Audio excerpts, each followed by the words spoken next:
The question that was asked by my granddaughter the other day was, who made God? Who made God?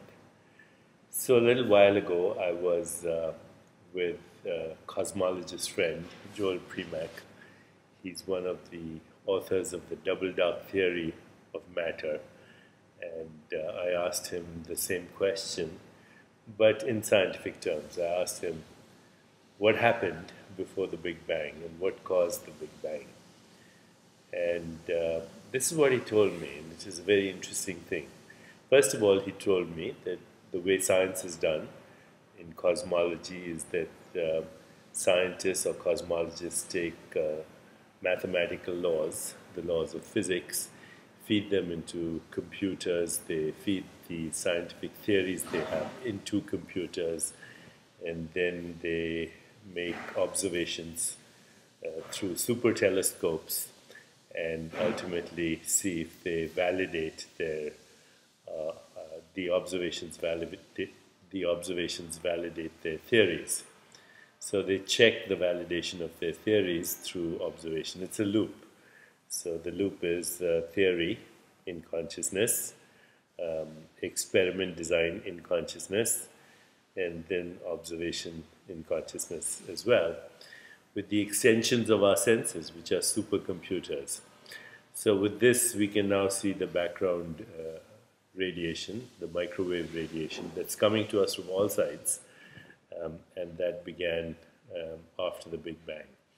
And from this, we can go back to the period, or mathematically go back to the period of cosmic inflation, which began about 10 to the power of minus 36 seconds and ended 10 to the power of minus 33 seconds, where the universe, which began as a little dot, which is smaller than a period at the end of a sentence, expanded a trillionth of a trillionth of a trillionth of a trillionth of a second.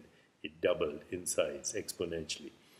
And then, for some reason, it stopped, and then those irregularities became the, what do you call, the genetic imprint of how the galaxies would emerge much later. So what happened before cosmic inflation? What happened in the Planck epoch, which is 10 to the power of minus 43 seconds? And most scientists will say that is not known, but not only is it not known, it is in the realm of the unknowable, because the laws of physics as we know them kind of break down. Dr. Primack, on the other hand, believes in the multiverse theory, which is has many proponents, including Stephen Hawking and many others, and string theory also supports a multiverse theory.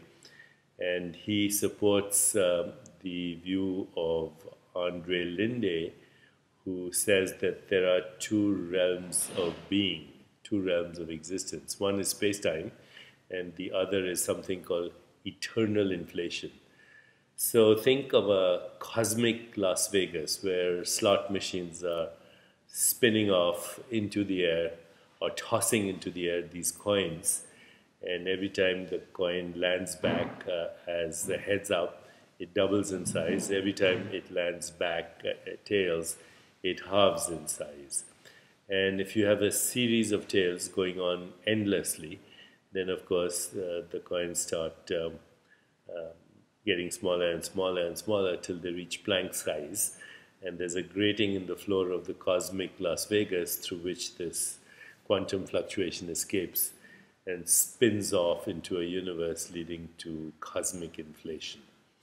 And because the realm of eternal inflation is eternal and beyond space-time, and because there are these quantum fluctuations occurring eternally, there is a possibility that every once in a while you'll get a series of these quantum fluctuations, which are the equivalent of the coin becoming a tail endlessly almost, and therefore the spinning off of a universe.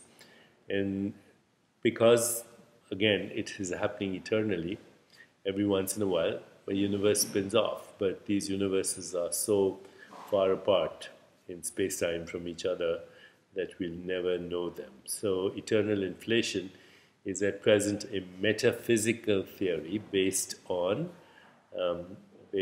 mathematical and physical laws as we know them in our universe. Very interesting that the universe would create a consciousness, the human brain, that would begin to understand its own creation. I'd love to know your views. Is eternal inflation a possibility? And is it the mind of God? And if it is so, then who made that?